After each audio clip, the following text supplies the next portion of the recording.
Welcome back to my YouTube channel. आज हम cell biology के अंतर्गत एक मोस्ट इम्पॉर्टेंट टॉपिक आता है जो कि assembly and disassembly of histone during replications. यह किस तरह से रेप्लिकेशंस करते हैं और किस तरह से असेंबल होते हैं और डिसम्बली का प्रोसेस और किस तरह से रीअसेंबल होते हैं, इसके बारे में हम आज इस वीडियो के माध्यम से मैं आपको स्टेप बाय स्टेप बताने वाला हूँ। वीडियो के अंत तक कंटिन्यू बने रहिए। ये रहा हमारा कंटेंट के अंदर हम देखने वाले हैं इंट्रो। इसके बाद देखेंगे स्ट्रक्चर्स ऑफ असेंबल्ड न्यूक्लियोसोम्स और फिर process of disassembly molecular mechanism, मतलब डिसेंबल करने के लिए हमें कौन कौन से मॉलिक्यूलर मैकेनिज्म की ज़रूरत पड़ेगा, हम उसको इसमें इंक्लूड किए हैं। जैसे कि एक होता है रेप्लिकेशंस और एक ट्रांसक्रिप्शंस और ट्रांसलेशन, ठीक है। इसके बाद हमारा टॉपिक जो आज का है वो है हमारा assemble and disassembly of stones during replication. मतलब ये होता है कि रिप्लिकेशंस के दौरान असेंबल एंड डिसेंबल का जो प्रोसेस होता है वह किस तरह से होता है और इसको कराने के लिए हमें कौन कौन से पॉइंट्स की ज़रूरत पड़ेगी वो मैंने इसमें इंक्लूड कर दिया है। तो पहला हमें हिस्टोन से डिसेंबल ड्यूरिंग रेप्लिकेशन, मतलब रेप्लिकेशंस के दौरान हम किस तरह से हिस्टोन प्रोटीन्स का हम डिसेंबल करेंगे उसको हम पहले पॉइंट्स में लिए हैं। इसके बाद हिस्टोन्स रिसाइकलिंग एंड डिस्ट्रीब्यूशन, मतलब हिस्टोन का पुनर्चक्रण होके, मतलब रिसाइकलिंग का प्रोसेस चलने के बाद फिर से उसे हम रीडिस्ट्रीब्यूट करते हैं, ठीक है। इसके बाद डी नेवे हिस्टोन सिंथेसिस, मतलब क्या होता है कि फिर से नए सिरे में हम हिस्टोन प्रोटीन्स का सिंथेसाइज के रूप में हम उसे अरेंजमेंट करते हैं। तो किस तरह से करते हैं ये भी मैंने इसमें इन्वॉल्व कर दिया है। एक है हिस्टोन्स रिसेंबली और न्यू डीएनए, मतलब न्यू डीएनए के अंदर किस तरह से हिस्टोन्स का रीअसेंबल होते हैं, ठीक है। ये भी मैंने इस वीडियो के अंतर्गत इंक्लूड किए हैं, आप कंटिन्यू देख सकते हैं। और पहला लास्ट में हमें भी इसमें इन्वॉल्व किए हैं कि किस तरह से स्ट्रक्चर्स ऑफ हिस्टोन्स असेंबल और डिसेंबल्स होते हैं। उनके जो स्ट्रक्चर्स के माध्यम से मैंने उसे बताया है कि रिप्लिकेशंस के दौरान किस तरह से हिस्टोन्स प्रोटीन जो होते हैं हमारे न्यूक्लियोसोम्स के अंदर, जो किस तरह से असेंबल होते हैं, फिर किस तरह से डिसेंबल होते हैं और उनको कराने के लिए कौन कौन से हमें चेपरॉन प्रोटीन्स की ज़रूरत पड़ती है। तो मैंने सारी चीज़ों को इस लेक्चर के माध्यम से आपको बता दूंगा अभी, और आप कंटिन्यू उसमें बने रहिए और कंटिन्यू आज भी करिए। और कुछ भी अगर हो तो हमें कमेंट सेक्शंस बॉक्स में ज़रूर बताएं ताकि मैं उसे और अच्छे से क्लियर कर सकूं। तो हम इसको आगे कंटिन्यू देखते हैं और स्ट्रक्चर्स के माध्यम से मैं आपको पूरी तरह समझाने की कोशिश करूंगा। तब तक के लिए आप हमारे इस चैनल पर कंटिन्यू बने रहिए और लाइक सब्सक्राइब कमेंट ज़रूर करिए, ठीक है। तो चलिए आगे बढ़ते हैं। Introductions. During DNA replications histones the proteins that package and DNA into nucleosome, मतलब डीएनए रेप्लिकेशंस के दौरान किस तरह से हिस्टोन्स प्रोटीन्स और डीएनए के साथ किस तरह से ये पैकेज होते हैं और एक न्यूक्लियोसोम्स ऑक्टामर्स के रूप में इसे किस तरह से अरेंज करते हैं, इसके बारे में इसमें बताया गया है, ठीक है। तो जैसे अगर हम बात करें न्यूक्लियोसोम्स की, मतलब ये किस तरह से पैकेज होते हैं, तो देखिए हिस्टोन्स प्रोटीन्स के पास होता है पॉजिटिव चार्जेस के रूप में अमीनो एसिड्स प्रेजेंट होते हैं जिसमें आर्जिनिन और लाइसिन्स की मात्रा आपको देखने को मिलेगा, जिसके कारण क्या होता है ये हाई अमाउंट्स में मिलते हैं, जो कि हिस्टोन्स के पास सब यूनिट्स में बटे होते हैं इनके हिस्टोन प्रोटीन्स, जिसे हम बोलते हैं H1 H2 नहीं H2A H2B H3 H4, और एक होता है हमारा नॉन हिस्टोन प्रोटीन जो कि H1 प्रोटीन्स। तो इनके पास क्या होता है H1 प्रोटीन जो है इसमें जो अमीनो एसिड्स की जो मात्रा होते हैं इनके रेसिड्यूस बहुत ज़्यादा मात्रा में पाया जाता है, इस कारण ये पॉजिटिव चार्ज के होते हैं। और हमारा जो डीएनए होते हैं डीएनए के पास नेगेटिव चार्ज रहते हैं। तो क्या करते हैं आपस में मिलते हैं, आपस में मिलने के बाद एक कंडेंस्ड पैकेज करते हैं डीएनए और न्यूक्लियोसोम्स प्रोटीन्स, तो आपस में ऑक्टामर्स फॉर्मेशंस में एक न्यूक्लियोसोम्स का फॉर्मेशंस कर लेते हैं, ठीक है। इसके बाद क्या होता है देखिए, must be disassemble and reassemble allow the replications machinery. अगर इन्हें हमें डिसेंबल कराना होता है तो रिप्लिकेशन मशीनरी के अंदर इसे अलाउ करना पड़ता है। रेप्लिकेशंस मशीनरी के अंदर जब ये अलाउ करेंगे तो इनका जो असेंबल वाला जो होता है न्यूक्लियोसोम्स ये क्या करते हैं डिसेंबल होते हैं, ठीक है। डिसेंबल होंगे तो फिर दो डीएनए में ये दो स्ट्रैंड डीएनए में क्या होते हैं डिवाइड होते हैं, जिसे हम बोलते हैं डॉटर डीएनए। पेरेंटल डीएनए से दो डॉटर डीएनए में डिवाइड होना, जिसे डीएनए पॉलीमरेज के रूप में हम इसे रिप्रेजेंट भी करते हैं। तो उसमें जो डीएनए बनते हैं उसके अंदर ये तब पॉसिबल होता है जब इसे रेप्लिकेशन मशीनरी के अंदर इसे अलाउ किया जाता है और 2 डॉटर डीएनए में यह डिवाइड होते हैं, जिसमें न्यूक्लियोसोम्स फॉर्मेशंस होता है। न्यूक्लियोसोम्स ऑक्टोमर्स को बनने का जो मैकेनिज्म होते हैं उसके आगे होते हैं, कंटिन्यू चलते हैं। तो जो इस तरह का जो प्रोसेस है, मैंने इसे overview of DNA assemble and disassemble assemble and disassemble process of histones during replication, मतलब जो रेप्लिकेशंस के दौरान किस तरह से असेंबल और डिसेंबल का जो प्रोसेस चलता है उसे मैंने इस वीडियो पर कंटिन्यू पॉइंट्स वाइज मैंने आपको समझाने के लिए इंक्लूड किया है। मैं आपको समझाने की पूरी कोशिश करूँगा और हो सके तो हमारे इस चैनल को लाइक सब्सक्राइब ज़रूर करें, देन कंटिन्यू बने रहिए। चलिए आगे बढ़ते हैं, तब तक के लिए। तो अब यहाँ देख पा रहे होंगे असेंबली न्यूक्लियोसोम्स, ठीक है। मतलब आप देख पा रहे होंगे यहाँ जो हिस्टोन प्रोटीन हमने लिए थे, हिस्टोन प्रोटीन्स क्या होते हैं, इनके जो सब यूनिट्स भी होते हैं जो कि H1, H2A, H2B, H3 और H4 प्रोटीन्स इस पर प्रेजेंट होते हैं, जो क्या करते हैं, इन दो दो कॉपी के रूप में अरेंज रहते हैं। तो इनका जो दो दो कॉपी है, मतलब H3 के भी 2 कॉपी होंगे, H4 के भी 2 कॉपी होंगे। तो ये क्या करते हैं, आपस में मिलेंगे इनके डबल कॉपी, तो क्या होते हैं, ये टेट्रामर का फॉर्मेशंस कर लेते हैं। और टेट्राफॉर्म किस रूप में अरेंज रहते हैं, देखिए पहले इसको देखिए, H2A H2B, ये भी डाइमर्स के रूप में अरेंज है इसमें। और इधर आके नीचे जब ये क्रॉस करते हैं तो इसमें जो होते हैं H2A H2B डाइमर्स के रूप में प्रेजेंट, मतलब ये क्या करते हैं, ये आउटर वाले फोर्सेस भी अरेंज होते हैं न्यूक्लियोसोम्स मॉडल के। जो ऑक्टामर का फॉर्मेशन जो होता है उसके जो आउटर साइड में प्रेजेंट होते हैं दोनों साइड्स में, और जो H3 और H4 होते हैं ये बीच में अरेंज रहते हैं, मतलब इनर साइड में, ठीक है। तो देखिए इसमें बन गया एक हिस्टोन्स ऑक्टामर, मतलब इसमें एक डीएनए का बना जो कि हिस्टोन्स ऑक्टामर, जिसमें डीएनए भी बाइंड किए हैं। और इसके जो H2 प्रोटीन्स जो होते हैं न्यूक्लियोसोम्स के अंदर, जो न्यूक्लियोसोम्स को कंप्लीट बनाते हैं, तो इसमें जो हिस्टोन प्रोटीन्स जो पार्टिसिपेट करते हैं वो मिल करके एक हिस्टोन्स ऑक्टामर का फॉर्मेशंस करते हैं। और इस डायग्राम में आप देख पा रहे होंगे एक कंप्लीट हिस्टोन्स विथ डीएनए, मतलब डीएनए के साथ किस तरह से बाइंड किए हैं। और ये जो बाइंड करने का जो प्रोसेस होता है, डीएनए के पास नेगेटिव चार्ज मैंने बताया, और हिस्टोनिक प्रोटीन्स के साथ पॉजिटिव चार्ज न्यूक्लियो एसिड्स जो प्रोटीन्स हैं, तो अमीनो एसिड्स तो होंगे इसमें। तो अमीनो एसिड्स क्या रिप्रोड्यूस करते हैं, इसमें आर्जिनिन और लाइसिन की मात्रा भी हमें अधिक मात्रा में देखने को मिलता है, जिसके कारण क्या करते हैं, ये नेगेटिव और पॉजिटिव चार्जेस जब आपस में मिलते हैं तो एक कंडेंस्ड प्रोटीन्स को फॉर्मेशंस करते हैं, जिसे हम बोलते हैं न्यूक्लियोसोम्स। न्यूक्लियोसोम्स का अरेंजमेंट जो देखने को मिलता है हमें इन्हीं के कॉम्बिनेशन से देखने को मिलता है। तो हम देख पा रहे होंगे इस साइड में एक हमारा लिंकर डीएनए अरेंज है और इधर भी लिंकर डीएनए अरेंज है। और अगर यहाँ पर कुछ बाइंड हो रहा है तो ये हमारा होगा H1 प्रोटीन, ठीक है। H1 प्रोटीन इसे यहाँ पर बाइंड कर, ये क्या करते हैं, क्लैंप की तरह काम करते हैं, यहाँ पर जगह, मतलब ये ना, अब इधर जब बाइंड होगा तो बाइंड होने के बाद क्या करते हैं, आपस में ये खुलेंगे नहीं, इसके डीएनए हमेशा बाइंड ही रहेंगे। और बीच में आप देख पा रहे होंगे इसके बीच में है हमारा जो H2 प्रोटीन्स हमने लिए थे, H2A और H2B, ठीक है। और हमने H3H4 जो इसमें बाइंड किए हुए हैं, ठीक है। अगर हम बात करें कि ये किस तरह से बाइंड करते हैं डीएनए, जैसे कि टेट्रामर्स और डाइमर्स को मैं आपको समझाने की कोशिश कर रहा हूँ कि किस तरह से रहते हैं आउटर और इनर साइड में। तो देखिए हमने लिए H3 और H4, H3 H4, ठीक है। ये क्या करते हैं, ये बीच में रहते हैं, जिसे हम टेट्रामर्स के रूप में रिप्रेजेंट करते हैं, ठीक है। और एक होता है हमारे पास, यहाँ पर होंगे H2A और H2B, ठीक है। इधर भी वही सेम देखने को मिलेगा, जैसे कि H2A और H2B। देखिए अब क्या होता है, ये जो है हमारा डाइमर, ठीक है। और ये हमारा हो गया टेट्रामर, और ये हमारा हो गया डाइमर, ये हो गया हमारा डाइमर, ठीक है। तो ये क्या करते हैं, ये आपस में जब ये मिलते हैं, जैसे बताया आपको कि डाइमर्स किसको बोलते हैं और टेट्रामर। तो डाइमर जो हमने बनाए थे H2A, ठीक है, और H2B, इनको हमने बोले थे डाइमर, ठीक है।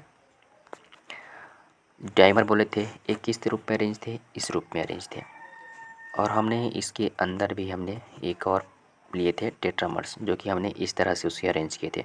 तो H3 और H4, H3 और H4, ये हमारा क्या था, टेट्रामर थे। हमने इसे टेट्रामर्स के रूप में अरेंज किए थे, ठीक है, टेट्रामर।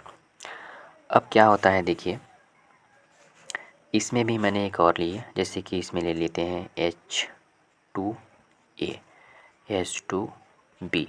ये क्या करते हैं देखिए, H2A और H2B क्या करते हैं, ये आउटर में प्रेजेंट होते हैं, ठीक है, आउटर में।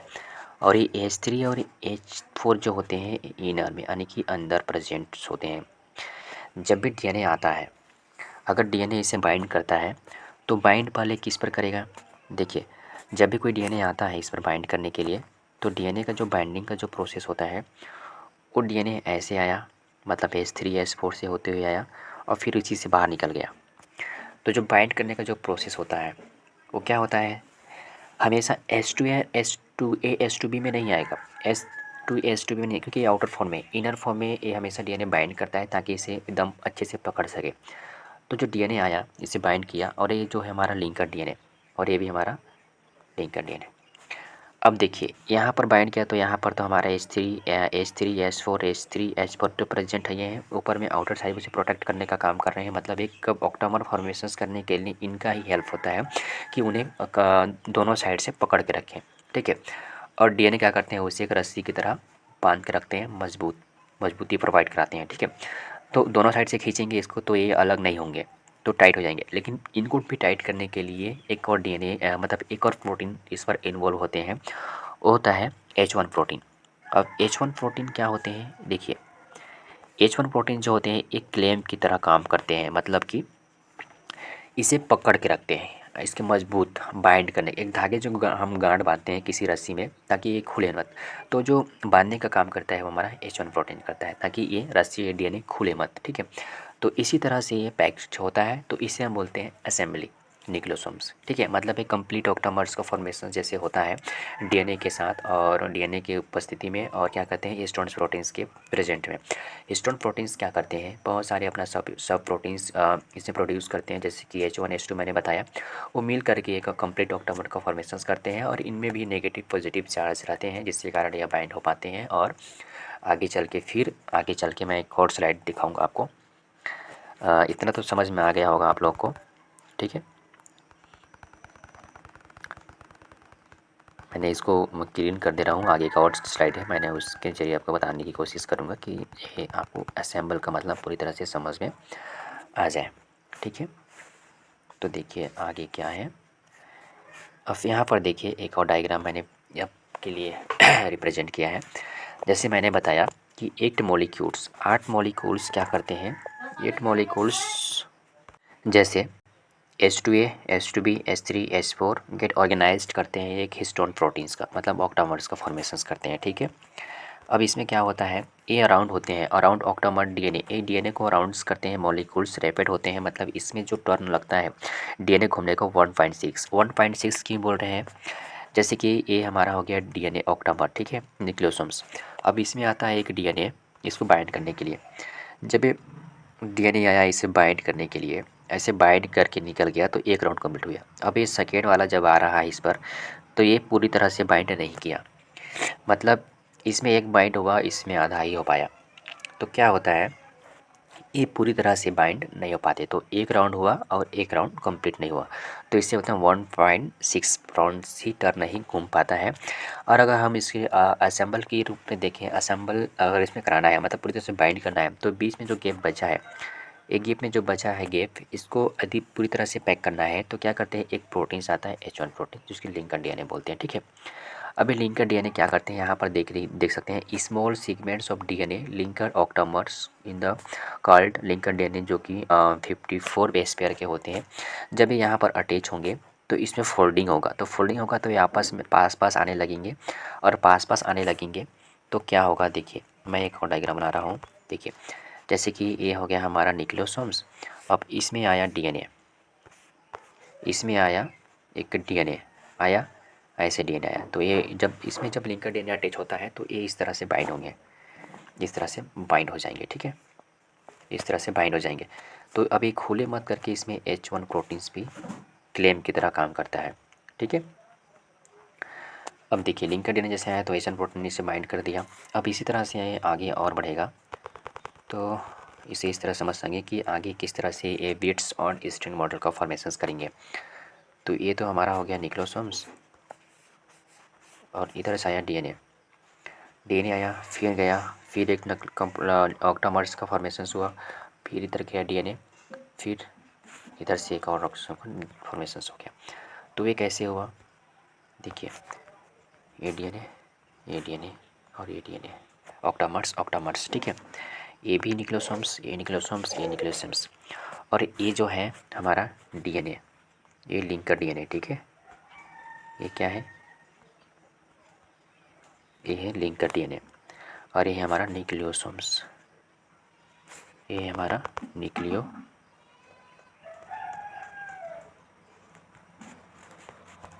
ये हमारा हो गया न्यूक्लियोसोम्स। ठीक है, समझ में आया। देखिए यहाँ पर इस डायग्राम में देखिए, ये हमारा जो स्टोन प्रोटीन्स के थे, कोर प्रोटीन्स जो थे, हमने ऑक्टामर्स का फॉर्मेशन हुआ था, और ये हमारा हो गया डीएनए, और इधर हो गया बेस्ड ऑन स्ट्रिंग मॉडल जो मैंने बना के दिखाया। और ये 30 नैनोमीटर का जो फॉर्मेशन होता है, तो इसके अंदर हमें देखते हैं कि सोलेनॉइड मॉडल्स और एक होता है जिग जैग मॉडल्स, और आगे कंटिन्यू चलते जाते हैं, और लास्ट में एक 400 का एक क्रोमोसोमल स्ट्रक्चर्स तैयार होता है जो कि मेटाफेज स्टेज में होता है, विजिबल होते हैं, हमें देखने को मिलते हैं। तो ये आगे कंटिन्यू चलते जाता है। तो इस तरह का जो इसे हम पढ़ेंगे डिटेल में क्रोमेटिन ऑर्गेनाइजेशंस के अंदर, कि किस तरह से 30 नैनोमीटर्स के अंदर किस तरह से क्रोमोसोम्स का फॉर्मेशन होता है, इसे हम आगे देखेंगे। ठीक है, तो हम असेंबल को इसी तरीके से समझ सकते हैं कि असेंबल का मतलब क्या होता है। असेंबल का मतलब ये होता है कि बहुत सारे हिस्टोन प्रोटीन्स आपस में मिल करके और डीएनए के प्रेजेंस में क्या करते हैं, ये एक न्यूक्लियोसोम्स का फॉर्मेशन करते हैं। एक न्यूक्लियोसोम्स ऑक्टामर का जब फॉर्मेशन करेंगे बहुत सारे सब हिस्टोन प्रोटीन्स मिल करके, तो जो न्यूक्लियोसोम बनने का जो प्रोसेस होता है वो हमारा कहलाता है असेंबली। ठीक है, तो आपको समझ में आ गया होगा कि असेंबल का मतलब क्या होता है। अब हम देखते हैं डिसेंबल, कि डिसेंबल होता क्या है। देखिए न्यूक्लियोसोम्स के अंदर, क्रोमोसोम्स के अंदर हमने क्या पढ़े थे कि असेंबल के अंदर हमने क्या पढ़े थे कि न्यूक्लियोसोम्स का बाइंडिंग होना, न्यूक्लियोसोम्स का एक कंप्लीट फॉर्मेशन के रूप में तैयार होना ऑक्टामर्स के रूप में। तो ये इसलिए होते हैं क्योंकि इसमें डीएनए भी प्रेजेंट होते हैं जो कि बाइंड करते हैं और एक कॉम्प्लेक्स के रूप में तैयार होते हैं इनके स्ट्रक्चर्स। ठीक है, तो जब कॉम्प्लेक्स स्ट्रक्चर जब बन जाते हैं इनके, तो उस समय क्या होते हैं, मॉलिक्यूलर मैकेनिज्म नहीं हो पाता है। और अगर हमें मॉलिक्यूलर मैकेनिज्म का यदि प्रोसेस हमें इसमें करवाना होगा तो इसको डिसेंबल करना पड़ता है। तो डिसेंबल कराने के लिए हमें सेल साइकिल के अंदर आपने देखे होंगे कि S phase, G1 phase, G2 phase तो आते हैं और एम फेज आते हैं। तो हमने एस फेज के अंदर देखते हैं कि एस फेज के अंदर क्या होता है, डुप्लीकेशन रेप्लिकेशन का प्रोसेस हमें देखने को मिलता है। तो देखिए आगे चलते हैं, मॉलिक्यूलर मैकेनिज्म में क्या होते हैं। मॉलिक्यूलर मैकेनिज्म 3 टाइप्स के होते हैं, रेप्लिकेशंस, ट्रांसक्रिप्शंस और ट्रांसलेशंस। तो आज हम डिसेंबल के बारे में देखेंगे। तो उसमें हमने रेप्लिकेशंस को हमने इस पर उसके बारे में देखेंगे कि रेप्लिकेशंस कैसे होता है हिस्टोन प्रोटीन्स के अंदर। ठीक है, डीएनए में।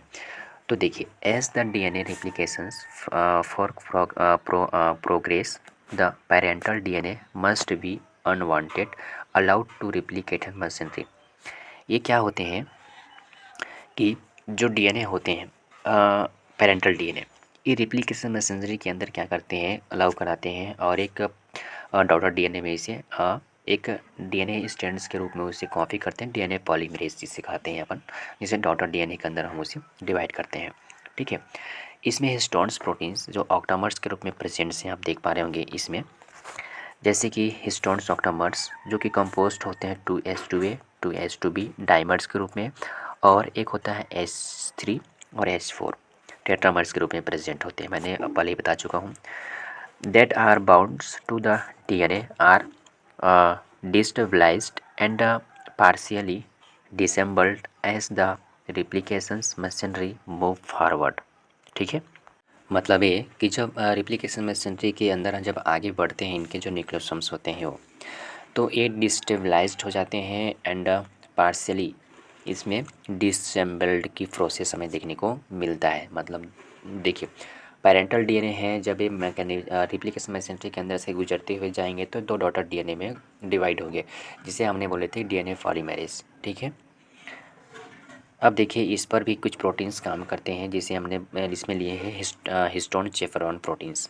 हिस्टोन चेफरॉन प्रोटीन्स क्या होते हैं, जैसे आप देख पा रहे होंगे FACT मतलब फैसिलिटी क्रोमेटिन्स और ट्रांसक्रिप्शंस, मतलब इस फैसिलिटीज़ प्रोवाइड कराते हैं क्रोमेटिन्स के अंदर इसे ट्रांसक्रिप्शंस करने के लिए। तो help in the facilities the removal of stones during this is process, मतलब ये प्रोसेस कराने के लिए किसी और पार्टिकल्स को रिमूव करते हैं और आगे कंटिन्यू चलाते हैं। तो हम इस तरह से समझ सकते हैं इसको। आगे देखते हैं, इसमें स्टोन्स रिसाइकलिंग एंड रीडिस्ट्रीब्यूशंस, जैसे one disassembled stones are recycled and redistributed on the newly synthesized DNA strands. मतलब इसमें क्या होता है, देखिए कि जैसे हिस्टोन्स प्रोटीन्स क्या होते हैं, एक बार डिसेंबल्ड हो जाते हैं तो हिस्टोन्स को रिसाइकल किया जाता है। ठीक है, फिर इसे नए डीएनए जो बने रहते हैं, नए सिंथेसाइज्ड डीएनए स्ट्रैंड जो बने हैं, हमने जो डॉटर डीएनए के नाम से आपको बताया कि डीएनए पॉलीमरेज, उस पर फिर से दोबारा रीडिस्ट्रीब्यूशन का प्रोसेस किया जाता है, जिसमें क्या होता है कि नए हिस्टोन्स प्रोटीन्स को इसमें बाइंड किया जाता है, जिसे न्यूक्लियोसोम्स के रूप में अरेंज करते हैं। तो जो पेरेंटल हमारा पास जो डीएनए थे, उससे जो न्यूक्लियोसोम अटैच था, उसमें से S3 और S4 जो टेट्रामर्स के रूप में अरेंज थे, वो क्या करते हैं, अलग हो जाते हैं। तो ये डीएनए एक डीएनए के और डीएनए पॉलीमरेज के रूप में अरेंज होते हैं ऊपर साइड्स। ठीक है, वो इसे बोलते हैं लिग्निन डीएनए के अंदर अरेंज होते हैं, अलग हो जाते हैं। और H2A होते हैं, दोनों अलग हो जाते हैं, मतलब तो डॉटर डॉटर डीएनए में दोनों अलग अलग हो जाते हैं। तो इसे हम इस तरह से समझ सकते हैं। और एक होता है हमारे पास, ये देखिए यहाँ पर the H2A H2B dimers are also recycling but they are more easily exchange. H2A H2B को आसानी से हम एक्सचेंज कर सकते हैं, और ये क्या करते हैं, ये रिप्लेस्ड भी हो सकते हैं, और ये न्यूली सिंथेसाइज्ड हिस्टोन प्रोटीन्स के रूप में अरेंज भी रहते हैं, मतलब ये आसानी से हो जाते हैं। ठीक है, और इसमें भी कुछ हमने हिस्टोन चेफ्रॉन प्रोटीन्स के रूप में हमने कुछ प्रोटीन्स लिए हैं। आप यहाँ पर देख पा रहे होंगे हिस्टोन चेफ्रॉन प्रोटीन, जो कि न्यूक्लियोसोम्स को बाइंड्स कराने के लिए, डिसेंबल कराने के लिए हिस्टोन चेफ्रॉन प्रोटीन्स ही काम करते हैं। तो देखिए, जैसे हिस्टोन चेफ्रॉन प्रोटीन्स हमने लिए थे, सच जैसे कि ASF anti silencing function, silencing function या फिर फैक्टर बोल सकते हैं, and CAF chromatins assembly factors 1 assist in the redistributions of histones. ठीक है, यहाँ पर आप देख पा रहे होंगे कि इस तरह से डिस्ट्रीब्यूशन होता है, और फिर इस क्या करते हैं, हिस्टोन प्रोटीन्स का रीडिस्ट्रीब्यूट करते हैं। तो इसमें क्या होता है, हिस्टोन्स के जो रीडिस्ट्रीब्यूशंस होता है पुनः हो जाता है, मतलब आसान। अब हम देखते हैं डी नेवे हिस्टोन सिंथेसिस, मतलब ये जब ये कंप्लीट डॉटर डीएनए स्ट्रैंड्स में, यहाँ पर देखिए the ensure that both both daughter strands are partially packages newly synthesized histones are required. These newly synthesized histones are incorporated along with the recycling parental histones. तो यह सुनिश्चित करता है, इसका मतलब कि जैसे देखिए जो डॉटर डीएनए स्ट्रैंड है, वो ये पैकेज कर पाएंगे या नहीं, है सुनिश्चित करते हैं। फिर बाद में क्या करते हैं, न्यू सिंथेसाइज्ड हिस्टोन्स प्रोटीन्स को की आवश्यकता होती है, जिसकी वजह से यह सिंथेसाइज्ड हिस्टोन्स प्रोटीन्स को इंक्लूड करते हैं, और एक नए डीएनए के रूप में उसे रिसाइकल की प्रोसेस के माध्यम से उसे पेरेंटल डीएनए के साथ अटैच करते हैं, और अपने दो डॉटर डीएनए के रूप में उसे रिप्रेजेंट करते हैं, और एक न्यूक्लियोसोम्स का फॉर्मेशन करते हैं, H3 H4 और एक होते हैं H2A H2B। दोनों नए हिस्टोन प्रोटीन्स को अपने और अटैच कराते हैं, और फिर एक कंप्लीट ऑक्टोमर का फॉर्मेशन कराते हैं। तो इसमें देखिए आगे, the new histones are produce of replications coupled in the minor with the synthesis of histones tightly coordinated with the DNA replications. ठीक है, मतलब क्या होता है इसमें, देखिए जब न्यू हिस्टोन्स प्रोटीन्स जब रिप्रोड्यूस किया जाता है रिप्लिकेशंस के दौरान, तब इसमें जो कंप्लीट होते हैं जो कॉपलेट होते हैं उनमें क्या होता है, माइनर किया जाता है, माइनर रूप से इसे किया जाता है, जिससे हिस्टोन्स प्रोटीन्स का सिंथेसाइज होता है रेप्लिकेशंस के दौरान। और यह क्या करते हैं, घनिष्ठ रूप से समन्वित होते हैं, मतलब टाइटली कोऑर्डिनेट होते हैं। ठीक है, आगे देखिए newly synthesize H3 and H4 histones are specifically acetylated on the their N terminal tails। हमने बोले थे H3 H4 को N टर्मिनल टेल्स। ठीक है, जो क्या करते हैं, ये होते हैं डिस्ट्रीब्यूस होते हैं। ठीक है, जैसे कि इसमें बहुत सारे एसिटिलेटेड किया जाता है, जो कि इसे H3 और H4 जो होते हैं किसी और प्रोटीन्स को, हिस्टोन प्रोटीन्स को अपनी ओर आकर्षित कर सकें। हम आगे देखेंगे, एक और पॉइंट्स हमने लिए थे, हिस्टोन्स रिसेंबल और न्यू डीएनए के अंदर किस तरह से ये हिस्टोन्स रिसेंबल होते हैं उसके बारे में पहले हम तो डिसेंबल देख लेते हैं। अब रिसेंबल के कुछ पॉइंट्स हैं उसको भी देख लेते हैं। तो देखिए, हिस्टोन चेपरॉन प्रोटीन्स जो इसमें प्रेजेंट्स हैं वो हैं CAF1। CAF1 क्या होते हैं, ये रिस्पॉन्सिबल होते हैं ये resembling the histones octamers into the newly replicated DNA. ये क्या करते हैं, जो न्यूली रिप्लिकेटेड डीएनए हमने लिए थे जो डॉटर डीएनए के रूप में, उस पर क्या करते हैं, रिस्पॉन्सिबल होते हैं ये रिसेंबलिंग करने के लिए कि हिस्टोन ऑक्टोमर्स के रूप में उसे किस तरह से अरेंज किया जाए। ये इस पर रिस्पॉन्सिबल होते हैं CAF प्रोटीन्स, फैक्टर प्रोटीन, जो कि हिस्टोन चेपरॉन प्रोटीन्स के रूप में इसे हम जानते हैं।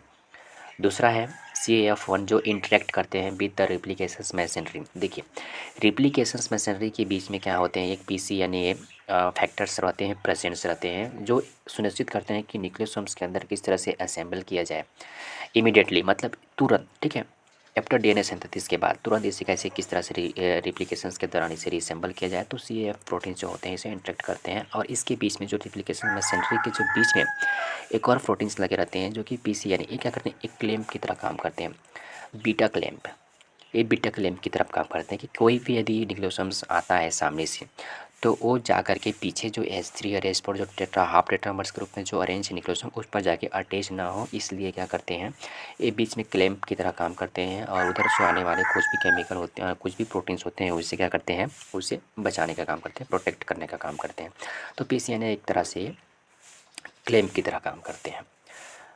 ठीक है, अब हम देखते हैं डायग्राम के थ्रू हम किस तरह से जो समझ पाते हैं। मैं आपको डायग्राम के थ्रू आपको बताने की कोशिश करता हूँ। ठीक है, ये रहा हमारे कुछ बेसिक पॉइंट्स। जो एक और है, the H3 H4 tetramers are in the deposited on to DNA first. ठीक है, डीएनए के रूप में फर्स्ट जो H3 H4 जो टेट्रामर्स होते हैं ये जमा हो जाते हैं डीएनए में, जो पहले डीएनए जो थे डॉटर पेरेंटल डीएनए के इस डीएनए पॉलीमरेज में, फिर फॉलोड बाई आइसोलेटेड, फिर उसके साथ अटैच होते हैं H2A और H2B डाइमर्स, फिर कंप्लीट निक्लोसोम्स का फिर इसके बाद कंप्लीट निक्लोसोम्स का फॉर्मेशंस कर लेते हैं।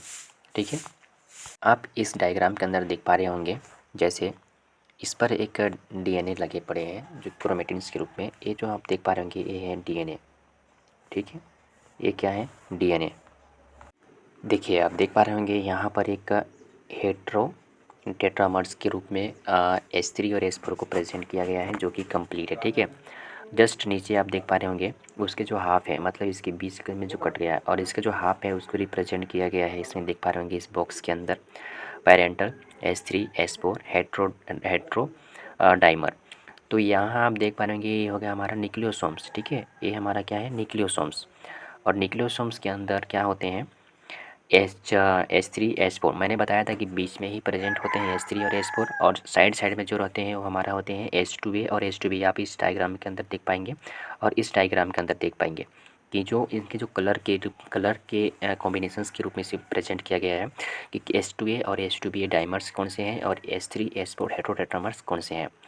तो आप इसमें देख पा रहे होंगे इस पर इन्वॉल्व हुए हैं। ठीक है, और जो इसको बाइंड करके जो रखा, देखिए इस न्यूक्लियोसोम्स में ऑक्टामर्स जो फॉर्मेशन हुआ था H3 H4 के साथ और H2A H2B के साथ, और इसके ऊपर में आप देख पा रहे होंगे एक कलर जो क्या किसको प्रेजेंट कर रहे हैं, ये जो डीएनए को रिप्रेजेंट कर रहे हैं। ठीक है, ये किसको प्रेजेंट कर रहे हैं, डीएनए को।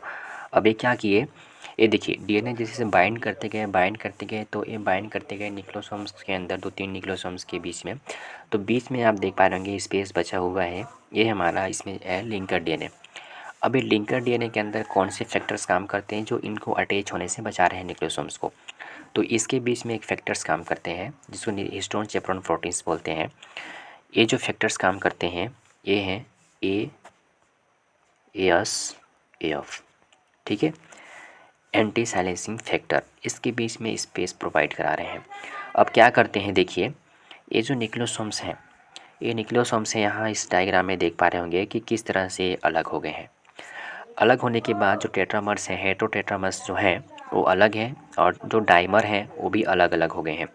तो डाइमर क्या करते हैं, अटैच होते हैं FeCl के साथ, जो कि FeCl किससे अटैच होते हैं, MCA। MCA क्या होते हैं, ये जो MCA हैं ये जो रिप्लिकेशन मैसनरी के बीच में अटैच हैं। तो MCA क्या होते हैं, MCA होते हैं मिनी क्रोमोसोमल मेंटेनेंस। ये क्या करते हैं, मिनी क्रोमोसोमल मेंटेनेंस है जो कि मेंटेनेंस करने का काम करते हैं। तो देखिए H2A जो है पेरेंटल H2A जो हेट्रोडाइमर्स थे, ये क्या करते हैं FACT के साथ अटैच होते हैं। और जो ये जो टेट्रामर्स जो हैं ये जो क्रोमोसोमल डिसेंबल हुआ, अलग हुआ, ठीक है। इस डायग्राम में आप देख पा रहे होंगे कि किस तरह से डिसेंबल हुआ, ये डिसेंबल हो गया, ठीक है। तो इसको आप देख पा रहे, तो देखिए आपने यहाँ पर तो देखा डिसेंबल का प्रोसेस कैसा चला, जो क्रोमेटिन डिसेंबल मैंने दिखाया आपको कि किस तरह से दोनों अलग हो गए, ठीक है। अलग होने के बाद FACT के साथ अटैच हो गया, और ये जो है हेटेरोटेट्रामर्स जो है ये हो गए FAS के साथ अटैच हो गए। तो FAS क्या करते हैं, एक इनका फंक्शंस होता है न्यूली और ओल्ड H3 और H4 के साथ क्या करना, अपने आप को इंटैक्ट करना, अपने आप को असेंबल करना, ठीक है, बाइंड करना। तो ये होता है। अब आप देख पा रहे होंगे यहाँ SAFT जो कि न्यू है, ठीक है। और यहाँ CAF का फंक्शंस क्या होता है, ये क्या करते हैं, न्यूली सिंथेसाइज्ड करते हैं, न्यूली H3 और H4 को न्यूली सिंथेसाइज्ड करते हैं, मतलब उन्हीं के साथ ही अटैच होंगे। तो आप इस डायग्राम में देख पा रहे होंगे ये जो है हमारा टेट्रामर्स, ये डायग्राम आप देख पा रहे होंगे, जैसे ये डायग्राम आप देख पा रहे होंगे ये न्यूली टेट्रामर्स है। और CAF जो फैक्टर चेपरॉन प्रोटीन्स हैं ये अटैच होते हैं। अटैच इसलिए होते हैं क्योंकि ये न्यूली सिंथेसाइज करते हैं H3 और H4 को अटैच कराने के लिए। और ये जो होते हैं ये नए के साथ भी या पुराने के साथ भी अटैच हो सकते हैं, ठीक है, HAF, ठीक है। इसमें कोई कॉम्बिनेशन नहीं होता है, पुराने के साथ भी और नए के साथ भी ये सिंथेसाइज कर सकते हैं और न्यूली अटैचमेंट कर सकते हैं।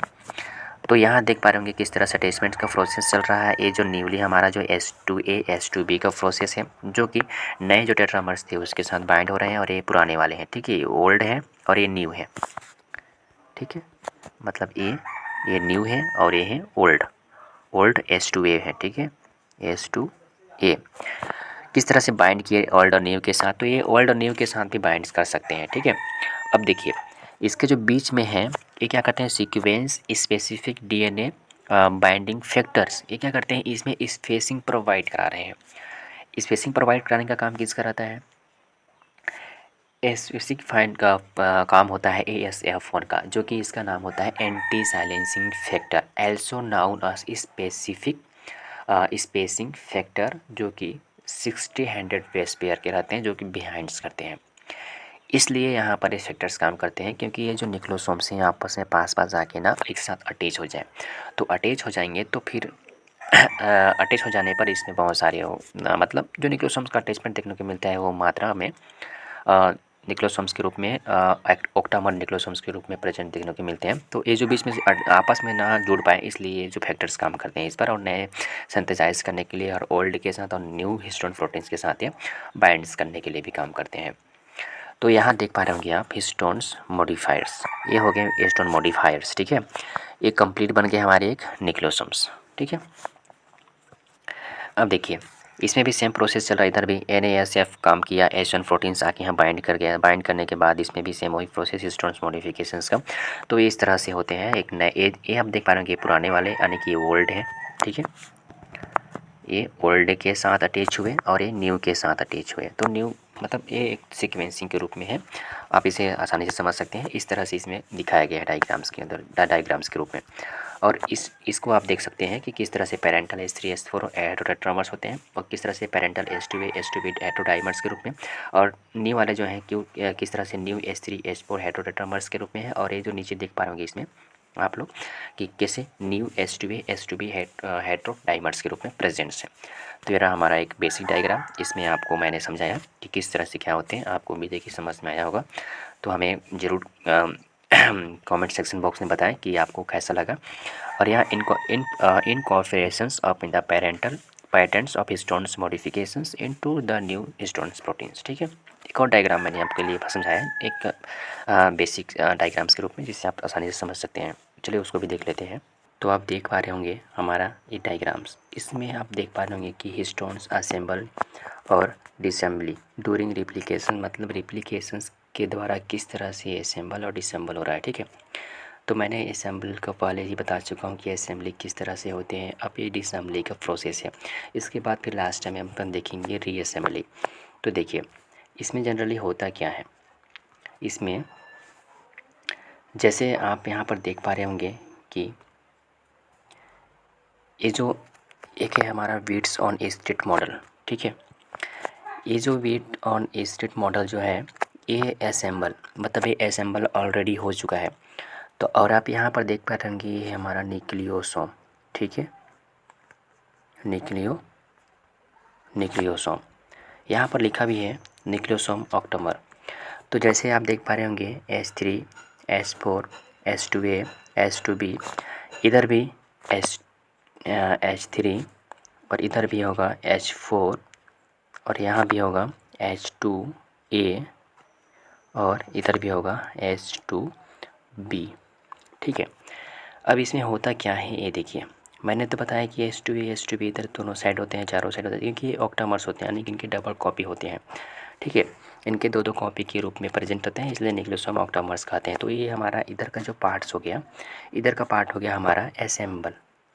क्या होता है, असेंबली कहलाता है। ठीक है, इधर का पार्ट्स हमारा क्या कहलाता है, असेंबली कहलाता है। अब देखिए इसमें डिसेंबली होता कैसे है। ठीक है, मैंने आपको बताया था कि असेंबल में मैंने बताया था, आप इस डायग्राम को भी देख सकते हैं कि डाइमर टेट्रामर्स और डाइमर्स, तो ये जो है आप इसमें इस तरह से अरेंज रहते हैं ये। तो इधर का जो हमारा H4 है, H3 है, और इधर तो हमारा जो H4 है, ठीक है, ये क्या करते हैं, ये पीसियाना व्हाट इज़ पीसियाना होता क्या है। देखिए पीसियाना ये होता है, इसका फुल फॉर्म होता है प्रोलीफेरेशन सेल न्यूक्लियर एंटीजेंस। ये क्या करते हैं, just like clamp, beta clamp, यानी कि बीटा क्लैंप की तरह काम करते हैं। यदि मान लीजिए यहाँ से न्यूक्लियोसोम्स आगे इधर मूव कर रहा है और यदि ये पीसियाना नहीं है यहाँ पर, मतलब बाइंड नहीं किया गया है, तो ये आसानी से इधर कोई भी एक हिस्टोन प्रोटीन्स है प्रेजेंट है, इधर हिस्टोन प्रोटीन्स प्रेजेंट हैं, इससे क्या करेंगे, आसानी से अट्रैक्ट कर लेंगे। तो बहुत सारे अट्रैक्ट कर लेंगे, एक साथ बहुत सारे का कॉम्बिनेशन देखने को मिलेगा। तो ये कॉम्बिनेशन ना हो पाए, इसलिए पीसियाना जो है उसको हम यहाँ पर अटैच होते हैं डीएनए पॉलीमेरेज के अंदर, ताकि जो न्यूक्लियोसोम्स आ रहे हैं उधर से मूव करते आ रहे हैं, तो आगे चल के किसी दूसरे न्यूक्लियोसोम्स के अंदर अचानक ये बाइंड न कर पाएँ। तो इसलिए पीसियाना को यहाँ पर बाइंड होता है। अब देखिए ये तो हमारा है डीएनए का डीएनए पॉलीमेरेज जो कि रिप्लिकेशंस हो रहा है। तो यहाँ बीच में आप देख पा रहे होंगे एक है एमसीएम का मतलब ये है कि मिनी क्रोमोसोमल मेंटेनेंस। ये क्या करते हैं, ये क्रोमोसोमल्स को मेंटेनेंस करते हैं, उसके अंदर जो डीएनए होते हैं जेनेटिक इन्फॉर्मेशंस को क्या करते हैं, मेंटेनेंस करने का काम करते हैं। और जैसे डीएनए आगे बढ़ते हैं, डीएनए स्ट्रैंड जैसे ही आगे बढ़ते हैं, तो ये जो एमसीएम जो मशीनरी लगा हुआ है, रिप्लिकेशन मशीनरी, ये क्या करते हैं, इसके अंदर जैसे ही जाते हैं तो ये दो भागों में डिवाइड कर देते हैं अपने डीएनए को।